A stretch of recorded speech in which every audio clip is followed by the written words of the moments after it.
My name is Chloe Anderson, and at 33 years old, the last thing I ever expected was for my $700,000 relocation bonus to be stolen. And not just by anyone, but by my own in-laws, to bankroll my sister-in-law, Olivia's dream house in the Hamptons. When my mother-in-law, Beatrice, called me, practically cackling as she explained how she'd funneled the money out of my account, she was absolutely convinced I was powerless to stop her. What she didn't count on, however, was that my calm, quiet response would set in motion a corporate investigation that would wipe that smug smile right off her face. If you're watching this and you've ever had to deal with toxic in-laws, do me a solid and hit that like button, subscribe, and drop a comment telling me where you're from, because I'm about to tell you exactly how I got my justice. My story starts in a working-class neighborhood in Portland, Oregon. I was the only child of a public school librarian and a city bus driver. From day one, my parents drilled into me the value of hard work and integrity. Our house wasn't big, but it was always filled to the brim with love and encouragement. We didn't have much in the way of luxuries, but my parents worked their fingers to the bone to make sure I had opportunities they never did, especially when it came to my education. My passion for computer science was ignited in a high school programming class. The way it blended logic with boundless creativity just clicked for me. I worked part-time jobs all through my teenage years to save for college and was over the moon when I received a partial scholarship to Oregon State University. Even with that aid, I still had to take out substantial student loans and juggle multiple jobs throughout college just to make ends meet. Those were lean years, but they forged my resilience and taught me the profound satisfaction of earning everything you have. After graduation, I landed a job at a solid tech company in the city. The salary wasn't anything to write home about, but I was eager to prove myself. It was there, during my first year, that I met Liam Sterling. He was a charismatic marketing manager who had started right around the same time I did. Our friendship slowly blossomed into a relationship as we bonded over being the new kids on the block, both trying to climb the corporate ladder. Liam was kind, supportive, and seemed genuinely in awe of my drive and my achievements. 2 years later, we had a small, lovely wedding with just our closest friends and family. That was my first real introduction to Beatrice Sterling, my mother-in-law. She arrived at our engagement party wearing designer clothes that were probably worth more than my Honda Civic and immediately began criticizing everything, from the restaurant we'd chosen to the size of my diamond. I learned very quickly that she had a talent for steering every conversation back to her family's vast wealth and social status. Liam had warned me his mother could be a lot, but that was an understatement. Beatrice was from old money and had married into an even bigger fortune when she wed Arthur Sterling, who owned a massive chain of luxury car dealerships. Their daughter, Olivia, was the family's shining star, while Liam often felt like a footnote in his own family history. The chasm between my background and theirs was a constant, palpable thing. Beatrice would make subtle, condescending remarks about my upbringing, my clothes, and my job. She once asked, with a casual flick of her wrist, if I planned on quitting my little computer job after the wedding since Liam could more than provide for me. It was as if my career, something I had poured my heart and soul into, was just a trivial pastime. I told her, politely but firmly, that I loved my work and had no intention of ever stopping. She looked personally offended, as if my independence was a direct insult to her way of life. Olivia, my sister-in-law, was her mother's clone. At 29, she had bounced between a few expensive private colleges without ever graduating and was now living off a generous trust fund, dubbing herself a lifestyle influencer. Her Instagram feed was a perfectly curated slideshow of lavish vacations and sponsored high-end accessories, all funded by her parents. She had never worked a real job in her life.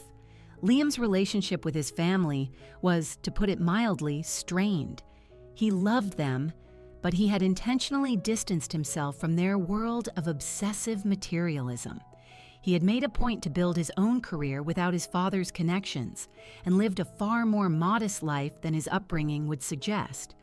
It was one of the qualities I admired most in him, but it was a constant point of friction with his parents, especially Beatrice, who saw his choices as a rejection of the Sterling legacy.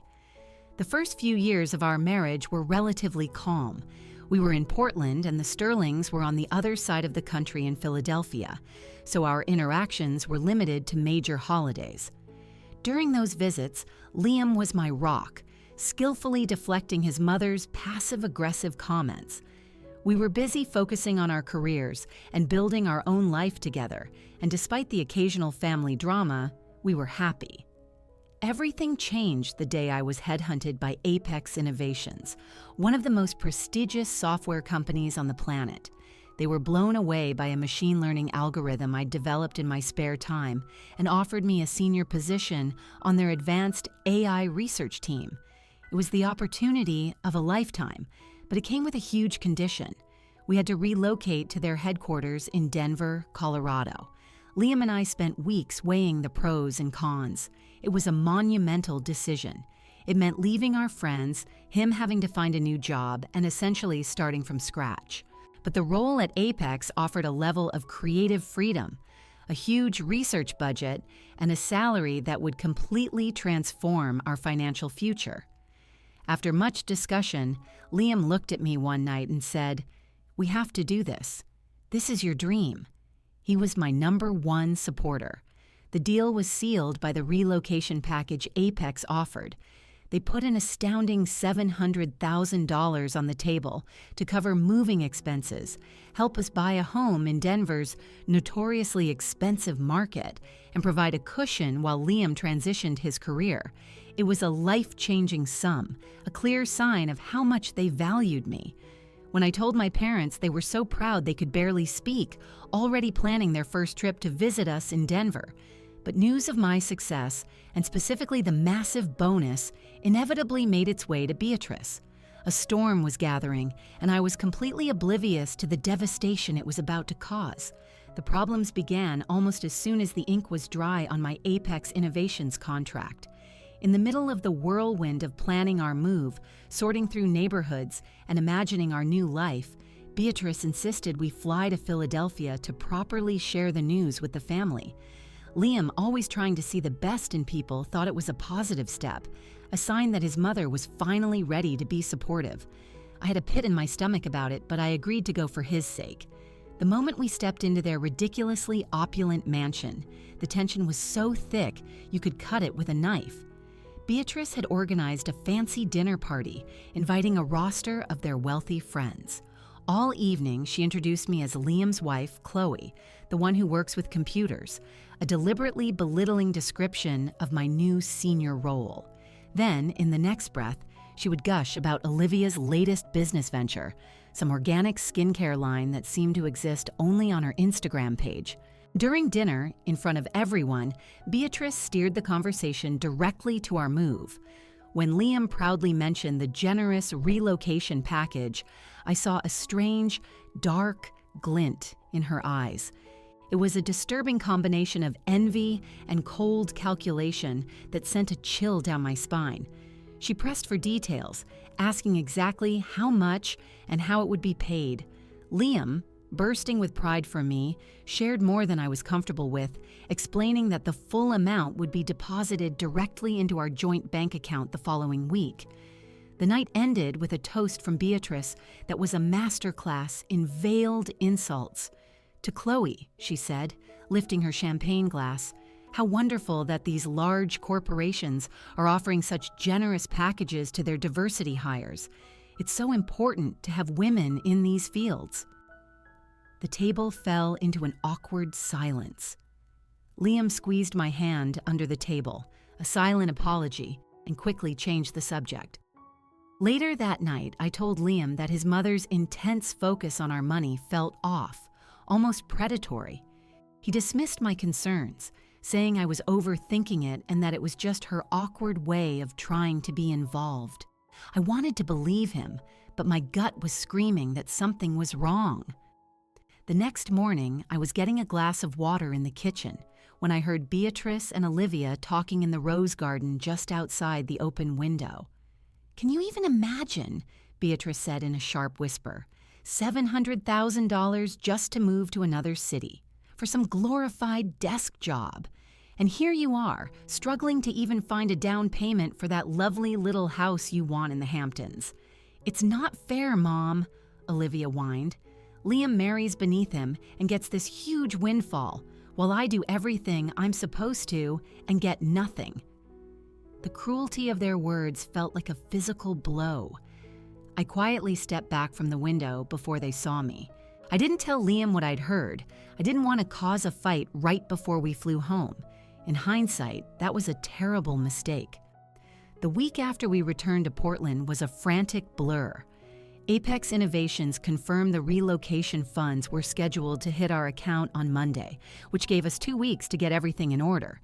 I was busy wrapping up projects at my old job, while Liam was lining up interviews with companies in Denver.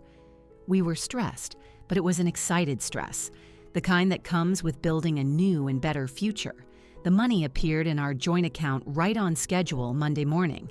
I remember logging in, seeing that balance, and feeling an incredible wave of relief. This was real. Our fresh start was happening. I called Liam to share the good news, and we made plans to start booking movers and putting down deposits that evening. But when I logged back into our online banking after work, my heart plummeted into my stomach. The entire amount, every single one of the $700,000, was gone. It had been transferred out of our account just hours after it arrived, sent to an account I had never seen before. My hands were trembling so badly I could barely hold my phone as I called Liam. He was just as shocked and confused as I was. He swore he hadn't touched the money. We were on a frantic call with the bank when they delivered the devastating news. The transfer had been authorized using Liam's login credentials from a device that our account recognized. As we were struggling to absorb that information, my phone rang. The caller ID said Beatrice Sterling. I put the call on speaker so Liam could hear. "Chloe, darling," she cooed, her voice dripping with fake sweetness. "I was just calling to thank you for your generosity. Olivia just put an offer on that adorable beach house she's been dreaming of. Your little moving bonus made all the difference." "What are you talking about?" I whispered, my knuckles turning white as I gripped the phone. Beatrice's voice instantly turned cold and hard. The performance was over. "Oh, please, don't play innocent. That money was an absurd waste on you. You don't need it, and you certainly don't deserve it. Olivia has had her heart set on that property for years. Consider it a family contribution. Liam would see it my way if you hadn't clouded his judgment." Liam grabbed the phone from me. "Mother, what did you do?" he yelled, his face pale with shock and fury. "Now, Liam, don't be so dramatic," she replied, her tone chillingly calm. "I simply used the banking information you so carelessly left saved on your old laptop the last time you visited. You really ought to be more careful with your passwords. This is for the best. The money is now invested in a real family asset. That house will be a sterling legacy for generations, not just thrown away on a whim for her career." She let out a short, sharp laugh. "And there's nothing you can do about it. The money is already in the seller's escrow account. The sale on the house closes tomorrow." The full weight of her treachery crashed down on me. Our future, our plans, our dreams, all meticulously built and now shattered in an instant by the one person who should have been family. That money wasn't just a bonus, it was our lifeline. It was our support system while Liam looked for work, our moving fund, our buffer against the higher cost of living. Without it, my dream job, our entire future, was in jeopardy. My hands were shaking as I took the phone back from Liam. "Thanks for the confirmation, Beatrice," I said, my voice unnervingly steady. It even surprised me. My lack of hysteria seemed to throw her off. "Well, I'm glad you're being reasonable about this. Perhaps you're not as naive as I assumed." I hung up the phone without another word. I looked at Liam, who looked like his entire world had just been torn apart. "I'm calling Apex Innovations," I told him. "And then I'm calling the police." The hours that followed Beatrice's phone call were a maelstrom of frantic calls and rising panic. Liam paced our small apartment, consumed by a toxic brew of shame and fury. One moment he was apologizing to me, the next he was on the phone, screaming at his father. Arthur claimed he knew nothing about Beatrice's scheme.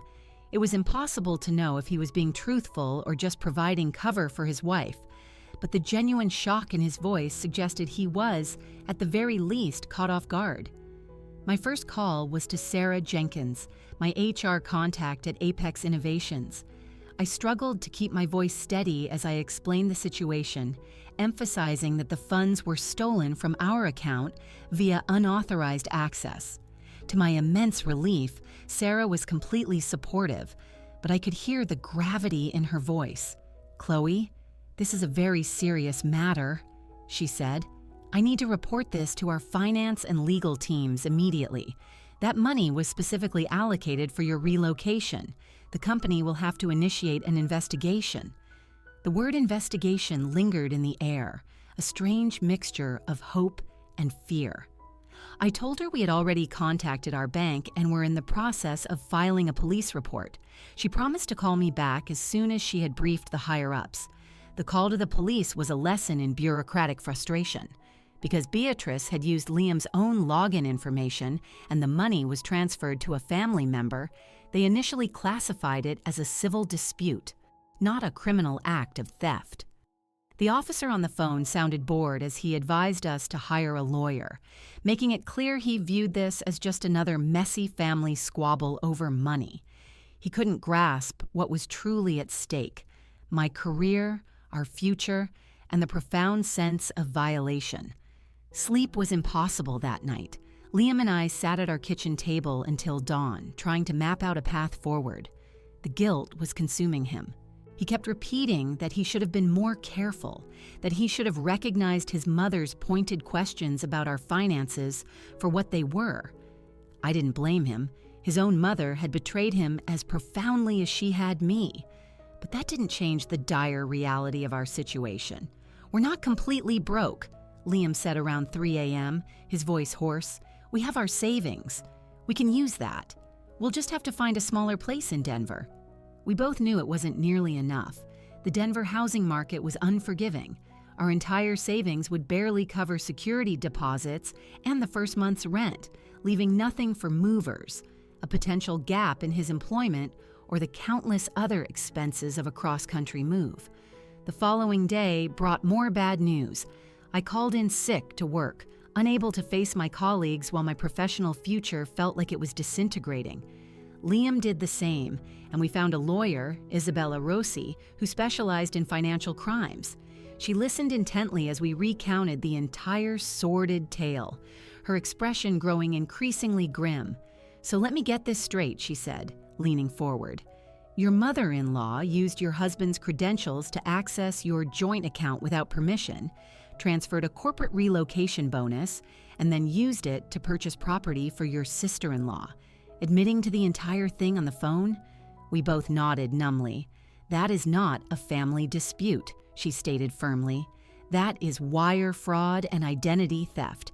And because corporate funds are involved, it could be considered misappropriation, which might put you two in a difficult position if Apex begins to suspect you were somehow complicit." Her words sent a cold dread through me. I hadn't even considered the possibility that the company could think we were part of the scheme. Isabella advised us to document everything meticulously and prepare for a legal fight, not just to recover the money, but to clear our own names. As we were leaving her office, my phone rang. It was Sarah from Apex. Her update made my stomach drop. Apex's financial compliance division was launching a formal internal investigation. They were sending a team of investigators to Portland to interview us, after which they would fly to Philadelphia to interview Beatrice directly. Their objective was to determine if this was a legitimate theft or some elaborate ruse we had concocted to defraud the company. I never wanted it to come to this. I told Liam in the car, my voice trembling. I just wanted our money back so we could move. His knuckles were white on the steering wheel. "My mother brought this on herself," he said, his voice like flint. It's about time she faced a real consequence for once in her life. The stress of the following days was unbearable. I couldn't sleep or eat. Liam was a pendulum, swinging between silent, depressive moods and explosive bursts of anger at his family. He tried calling Olivia, hoping to appeal to any shred of decency she might have, but she refused to answer his calls. The worst part was seeing our carefully laid plans crumble to dust. We'd already given notice on our apartment and at our respective jobs. Our friends had a going-away party scheduled for the weekend. My parents had booked their flights to help us settle in. Now everything was in a state of suspended animation, our lives stuck in a horrible, uncertain limbo. I would find myself just sitting in our half-packed living room, surrounded by boxes for a move that might never happen, fighting back tears of pure frustration. It was the sheer injustice of it all that was so suffocating. I had worked so hard for so long to earn this opportunity, and with a single spiteful act, Beatrice had tried to burn my entire future to the ground, all because she couldn't tolerate my success. A week after Beatrice's confession, an email landed in my inbox that offered a sliver of hope. The Apex investigation team wanted to meet with us the following day. 2 corporate investigators were flying to Portland to take our formal statements before they proceeded to Philadelphia to confront Beatrice. "This could be it," Liam said, a flicker of hope in his voice for the first time in days. If the company is this involved, they might have the leverage to pressure her in a way we can't. I wanted to share his optimism, but I was terrified of getting my hopes up. Beatrice had a lifetime of experience using her wealth and privilege to make problems disappear. Why would this be any different? That night, Beatrice called again. Liam answered, putting her on speakerphone without a word. "Darling," she began, her voice sickeningly cheerful, "I do hope you've had a chance to cool down about this whole money situation. Your father and I were just discussing it, and Olivia's beach house is going to be a wonderful family asset. You and Chloe can even come visit sometime, if you ask nicely." Liam's reply was like a shard of ice.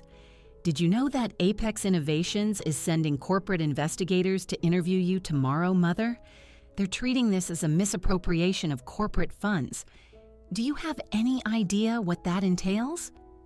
There was a beat of stunned silence, then a nervous little laugh. "Don't be ridiculous. This is a family matter. A company would never involve itself in our private finances." "It wasn't a private matter," Liam retorted. "You stole money that was designated for Chloe's relocation. The company has every right to know what happened to their investment." "Well," she huffed, her confidence wavering, "I'll simply tell them you both had a change of heart and decided to gift the money to Olivia. It will be your word against mine." "Except," I interjected, my voice calm and clear, "for the fact that you called to brag about it and I have the entire conversation recorded. It was a total bluff. We hadn't recorded a thing." But Beatrice didn't know that. I heard her sharp, panicked intake of breath. The possibility had clearly never occurred to her. "You wouldn't dare," she whispered. "Try me," I said, my voice as steady as a surgeon's hand. The line went dead.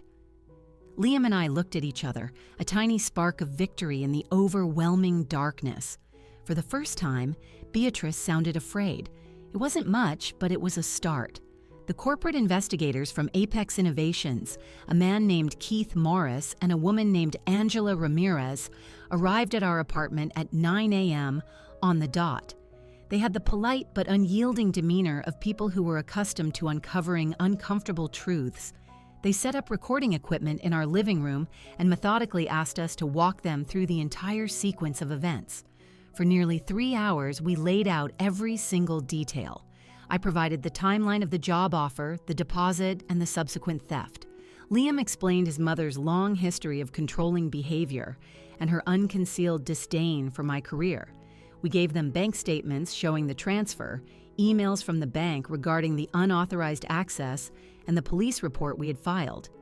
Angela asked a series of pointed questions about our own financial situation. Did we have any large debts? Any history of gambling or addiction? Was there any conceivable reason we might have willingly given the money away? I understood they had to eliminate every possibility, but the implication that we might be complicit still stung. Keith was particularly interested in Beatrice's phone call. "You're stating that she called you for the express purpose of telling you she had taken the money?" he asked, looking up from his notes. "Yes," Liam confirmed. She was gloating. She said the money was better spent on my sister's beach house and that Chloe didn't deserve it. "Do you have any record of this call? A voicemail, text messages, anything at all?" Keith pressed. Liam and I shared a quick look. "We don't have a recording of that first call, the one where she confessed," I admitted. "But I do have a text message she sent a few days later." I pulled out my phone and showed them the message from Beatrice. It read, "The beach house closing went off without a hitch. Olivia is ecstatic. Someday you two will thank me for keeping the money in the family where it belongs." Angela took a photo of my phone screen. "Did you reply?" she asked. "I did," I said, showing them my response. "What you did is a federal crime. This is not over." Beatrice's reply had been predictably arrogant. "Don't be so dramatic. No one will ever believe you." Angela and Keith exchanged a meaningful look. "This is very helpful," Angela said, "but we'll need more to build a truly solid case. Mr. Sterling, you mentioned your mother accessed your banking information from an old laptop?" Liam nodded. "I left my personal laptop at their house during our last visit. I'd logged into our joint account to pay some bills. I was sure I'd logged out, but I must have forgotten." "Does your mother possess the technical skills to execute something like that?" Keith inquired. Liam let out a short, humorless laugh. "My mother can barely send an email, but my father has an entire IT department for his company. She could have easily coerced one of them into helping her, or just found the password saved in the browser's autofill." "Regardless," Angela noted, "accessing your account without your express permission is a criminal act." As they packed up, Keith outlined their next steps. "We are flying to Philadelphia tomorrow to interview your mother-in-law. Based on the evidence you've provided, there is a significant case for fund misappropriation. Apex takes this incredibly seriously, both because of the large sum of money and because it's actively preventing an employee from fulfilling their contractual obligations." "What happens if you can prove she stole it?" I asked, trying to keep the desperation from my voice. "In situations like this," Keith explained, "the company's standard procedure is to pursue full and immediate restitution. That means the return of every single dollar. Additionally, there could be significant legal consequences for your mother-in-law, depending on how she chooses to respond to our investigation." After they left, a small, fragile sense of hope began to take root. The investigators believed us. They were taking this seriously. But a nagging fear remained. Beatrice had spent her entire life manipulating people and situations to escape consequences. Would this time truly be any different? That evening, a barrage of texts came through from Olivia. The first read, "Why are you doing this to Mom? She was just trying to help me." The next was angrier.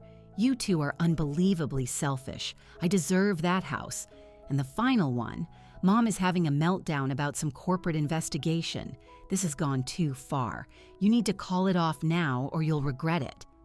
Liam replied with a single, blunt message: "Return the money and it all stops." Olivia's response was instantaneous. "The money is gone. The closing was yesterday. There's nothing to return." A wave of pure despair washed over me. If the house was already purchased, how could we ever get the money back in time? Legal action to force a sale could take years. Liam must have seen the devastation on my face because he wrapped his arms around me in a tight hug. "This is not over," he promised. "If my mother and sister think this is a victory, they have no idea who they're dealing with." That night, we received a call from Arthur, Liam's father. His normally loud, confident voice was quiet and strained. "Liam," he started, "your mother told me there's been some misunderstanding about Chloe's relocation money. I'm certain we can sort this out as a family." Liam's laugh was bitter. "A misunderstanding? Dad, she committed identity theft and wire fraud. She stole $700,000 that was meant for our future. That's not a misunderstanding. There was a long, heavy silence on the other end of the line. These investigators, Arthur finally said, the ones who are coming tomorrow. How serious is this? Extremely, Liam replied. Apex doesn't play games when it comes to theft of company property. They could pursue criminal charges. Another, even longer pause. I'll speak with your mother, Arthur said, his voice heavy with resignation. And with Olivia. This has gone too far. After he hung up, Liam turned to me, a look of grim satisfaction in his eyes. He's scared. My father doesn't get scared unless there's a real threat to their reputation or their fortune. For the first time in what felt like an eternity, I let myself imagine that we might actually win. If Arthur was worried enough to intervene, then maybe, just maybe, Beatrice was about to face a problem she couldn't buy her way out of. The next morning, we received a call from Angela. We're about to head into our meeting with Mrs. Sterling, she informed us. I wanted to let you know that our financial forensics team has successfully traced the complete path of the funds. We have definitive documentation showing the money moving directly from your joint account to an escrow account for a property purchase in the Hamptons, with Olivia Sterling listed as the sole buyer. Hearing the official confirmation was incredibly validating. The company had undeniable proof, but everything still depended on what happened next. Would Beatrice finally crack under the pressure, or would she double down on her lies? The hours dragged on with excruciating slowness. I tried to distract myself by continuing to pack, acting as if the move was a certainty, refusing to surrender. Liam called his father twice, but both calls went straight to voicemail. Finally, just after 6 p.m., my phone rang. It was Keith. Ms. Anderson, he said, his professional tone betraying nothing. We've concluded our interview with Beatrice Sterling. We have some information to share with you and Mr. Sterling. Are you both available? Yes, I said, my heart pounding against my ribs as I put the call on speaker. Liam took my hand, his grip firm, as we braced ourselves for either the best news of our lives or the final devastating blow to our dreams. Keith's voice came through the speaker, calm and professional, but with an undercurrent of triumph that made my pulse quicken. Mrs. Sterling was, as we anticipated, initially quite hostile. She maintained her story that the funds were a generous gift from you and Mr. Sterling to help her daughter purchase a vacation home. Liam made a noise of disgust, but Keith continued without pause. However, when we presented her with the digital evidence of the unauthorized account access and the text messages in which she effectively admitted to the theft, her demeanor began to shift. Then, when we explained that Apex Innovations was fully prepared to hand the case over to federal prosecutors to pursue charges of wire fraud and misappropriation of corporate funds, Mrs. Sterling became significantly more cooperative. I was holding my breath, afraid to even think the next question. What does that mean? I asked, my voice barely a whisper. It means, Angela's voice cut in, that Mrs. Sterling has agreed to return the full $700,000 to Apex Innovations within the next 24 hours. The company will then immediately wire the funds to you in accordance with your original relocation agreement. The relief was so sudden and overwhelming that I burst into tears. I couldn't form a single word. Liam, his voice choked with emotion, thanked them over and over. He asked how it was possible if the sale of the house had already gone through. Keith explained, according to Mrs. Sterling, the property sale had not in fact been finalized. The funds were being held in escrow, but the final closing documents had not been signed. She is able to retrieve the full amount by canceling the purchase agreement. And you're sure she'll do it? I finally managed to ask. We have already verified this with the real estate firm handling the transaction, Angela assured us. Furthermore, we made it unequivocally clear that if the funds are not in the company's account by this time tomorrow, Apex will proceed with filing formal charges. Given the potential consequences for her personal freedom and the Sterling family's public reputation, we are highly confident Mrs. Sterling will comply. After the call ended, Liam and I sat in stunned silence for a long moment before he pulled me into a fierce, relieved hug. "We got our future back," he whispered into my hair. The next 24 hours were the longest of my life. We tried to go about our day, packing and making arrangements, but we were both glued to our phones, constantly checking for updates. Would she really follow through? Or was this just another one of her manipulative games? The confirmation arrived the next afternoon in an email from Sarah Jenkins. The subject line read, "Funds received and redistributed." I read the short email aloud to Liam, my voice cracking with joyful tears. When I finished, he was quiet for a moment. "I need to call my father," he said finally, his voice resolute. While Liam was in the other room having that very difficult conversation, my phone rang. It was a number I didn't recognize, but I answered, still riding a wave of euphoria. "Is this Chloe Anderson?" a woman's voice asked. "Yes, this is she," I replied. "Ms. Anderson, my name is Diana Lewis. I'm a reporter with the Philadelphia Inquirer. We're working on a story about Beatrice Sterling's attempted misappropriation of corporate funds from Apex Innovations. Would you be available to comment?" I almost dropped the phone. How did you hear about this?" I stammered. "Ms. Anderson, this is a significant story. Beatrice Sterling is a prominent figure in Philadelphia society. Allegations of financial crimes of this nature are highly newsworthy. Our sources have indicated that Apex Innovations conducted an internal investigation and compelled Mrs. Sterling to return funds she had illicitly diverted from your relocation package. The reality of the situation hit me like a physical blow. The investigation wasn't just a private internal matter. It was about to become a public scandal. Beatrice's greatest fear, the tarnishing of her precious reputation, was about to come true. I politely declined to comment and immediately called Sarah at Apex. She confirmed my fears. Word of the investigation had leaked, most likely from someone at the real estate agency when the high-profile Hampton sale was suddenly and mysteriously canceled. Apex hadn't intended for the story to go public, but they weren't going to issue a denial either. They took corporate theft very seriously and had the documentation to prove their actions were justified. When Liam came out of the bedroom, his face was grim but resolved.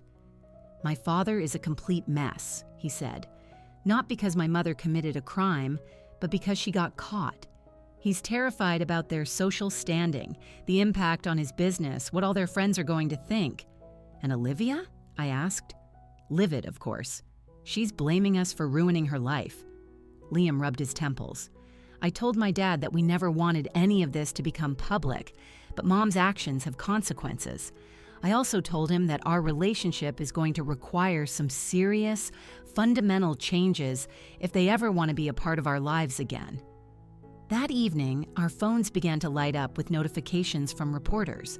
Our contact information had somehow been leaked. We turned our phones off and simply took the evening to process everything. The next morning, several Philadelphia news outlets had indeed published the story.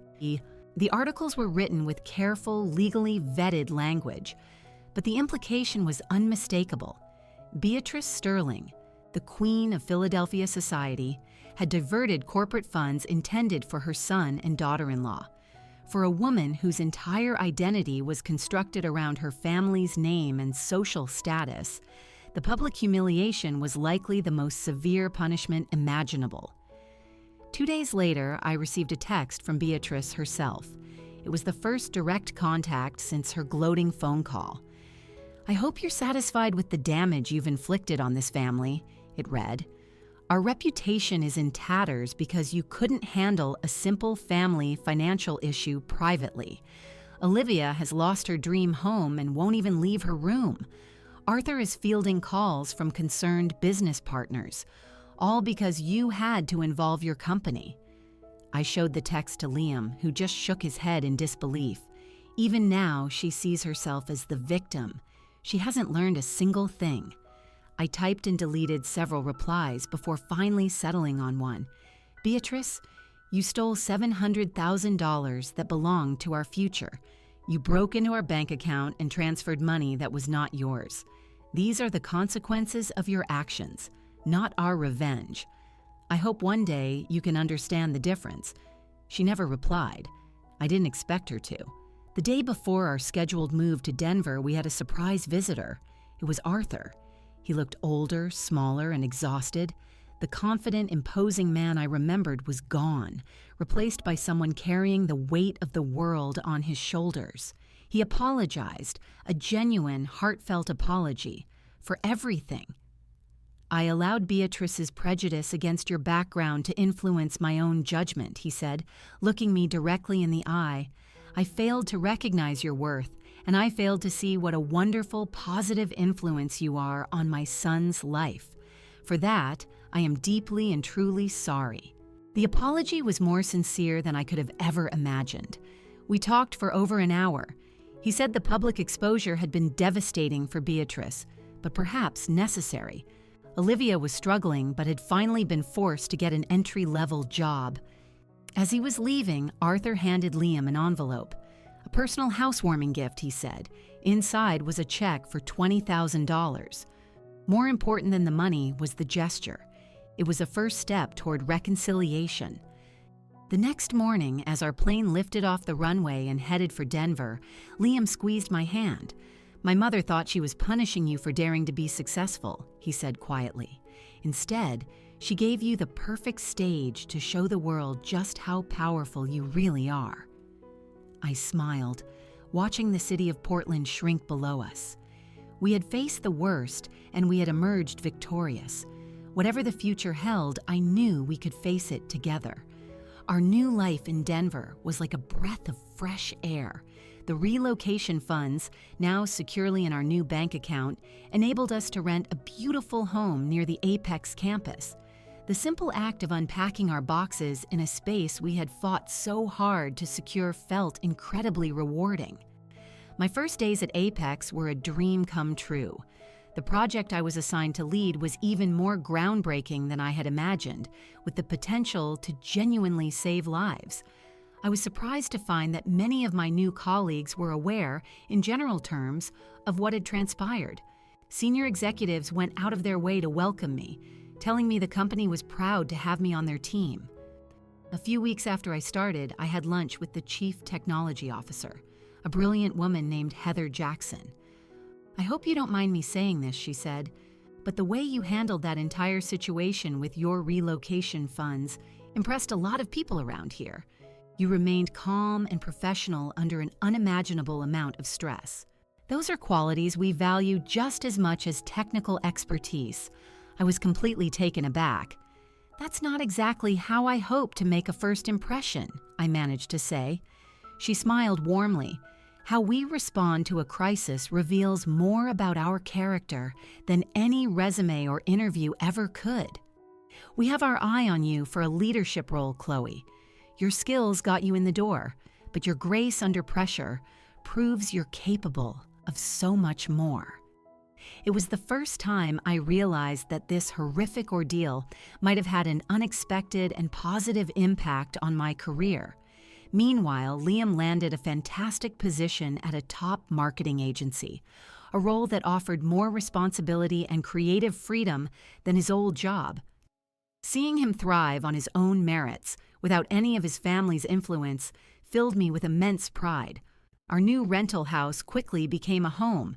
We explored Denver, discovered our favorite hiking trails and coffee shops, and reconnected as a couple, free from the toxic cloud of his family's drama. 3 months after our move, my parents came to visit. Showing them my new office, seeing the look of pure pride on my father's face as I demonstrated the algorithm I was developing, was a feeling I will cherish forever. "This is why we work so hard," he told me later, his voice thick with emotion. "So you could do meaningful work that brings you joy. I am so proud of the woman you've become." His unconditional love and support was a stark and beautiful contrast to Beatrice's relentless attempts to tear me down. Communication with the Sterlings remained a delicate dance. Arthur called Liam regularly, making a genuine effort to rebuild their relationship. He told us that he and Beatrice had started going to counseling. Beatrice herself remained silent, and Olivia would occasionally send a passive-aggressive text message. We maintained a polite but firm distance. 6 months after the move, my project had a major breakthrough. Our algorithm demonstrated incredible accuracy in early disease detection. Apex asked me to lead a presentation to key stakeholders and medical partners. Standing in front of that room, explaining how my work could potentially save countless lives, I felt an overwhelming sense of purpose. This was why I had fought so hard. After the presentation, I was offered a promotion to director of the AI Research Division.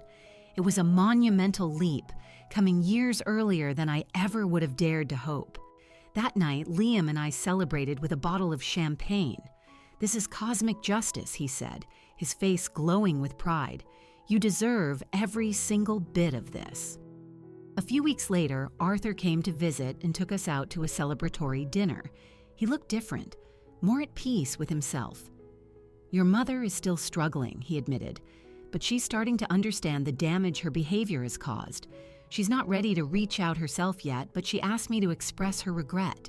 It wasn't a true apology, not really, but coming from Beatrice, it was a seismic shift."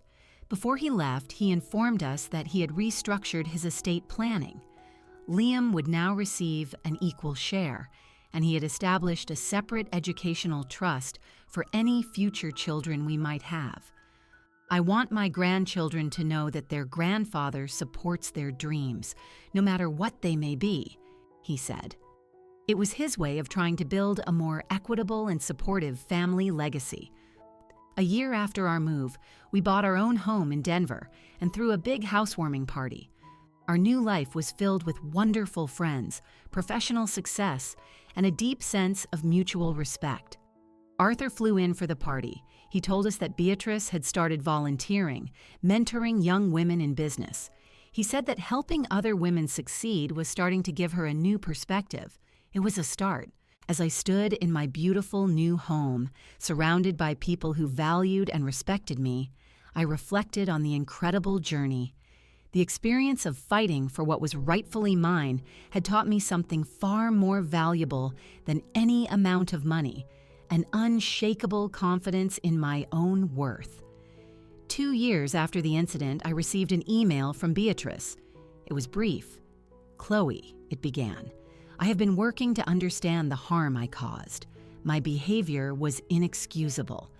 I do not expect your forgiveness, but I wanted you to know that I recognize the wrong I did. Congratulations on your success, Beatrice." It wasn't perfect, but it was real. I replied simply, "Thank you for your email. I appreciate your acknowledgement and your efforts toward growth. I believe in the possibility of a healthier future." The animosity began to fade after that, slowly replaced by a fragile civil respect. The story of the theft became something we could eventually talk about, a shared testament to our resilience.